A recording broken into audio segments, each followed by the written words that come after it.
This is your last exam review video, and we're going to touch on two subjects here. We're going to do nuclear chemistry, and then we're going to do a little bit on density. So the first thing you need to know about nuclear chemistry is that fission and fusion are opposites. Fission is when the nucleus splits, and you end up with a lot of energy. And this is what we use in nuclear power plants. Fusion is the opposite. So fusion is when the nucleus is put together. And this occurs on the sun.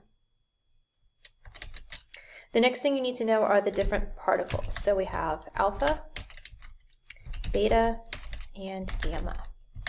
You need to know what these particles look like and how to use them in a nuclear reaction. So you need to know that an alpha particle is a helium nucleus with a mass of 4 and an atomic number of 2. A beta is basically an electron, so sometimes we use the electron symbol, has a mass of 0 and a charge of -1, or you can use the beta symbol, which is kind of a fancy B, and again with a 0 and -1. And then gamma is just, it's kind of like a fish looking down, and gamma doesn't have any numbers involved, it's a high energy wave. So what you're going to do for these are make the numbers on the left of the arrow equal the numbers on the right.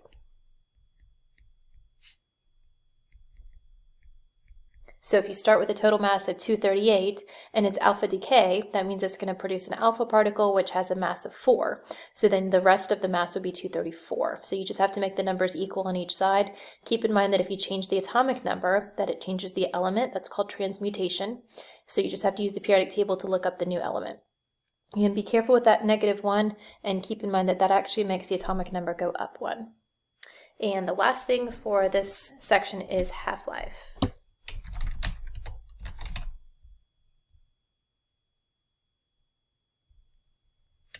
Half-life is the time it takes for 1/2 of a radioactive sample to decay. And you should look at your notes for this section. We drew arrows to be able to calculate the half-life or the total time or whatever the question is asking you for. So you don't have to use a math equation for this, but you do have to know how to solve these problems by drawing a picture.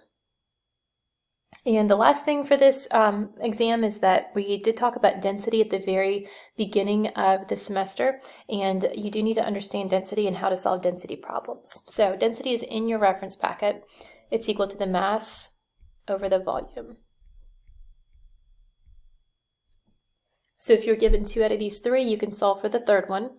Also keep in mind that your reference packet has a list of densities. So if they tell you that the substance is gold and they tell you the mass, you can find the volume, but you have to first look up the density of gold. So just try to remember that the densities are listed on your reference packet.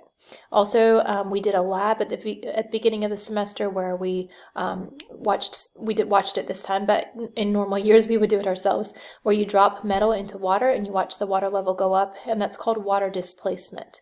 So if you do water displacement, you just have to subtract the 2 volumes in order to get the volume that you plug in for density. And the last thing is that you can identify things based on density. So if the question asks you for, if it says what is the substance and it gives you information about mass and volume, you need to recognize that you can divide those 2 to get density, and then you can look on the reference packet to see what substance it is. And that is it.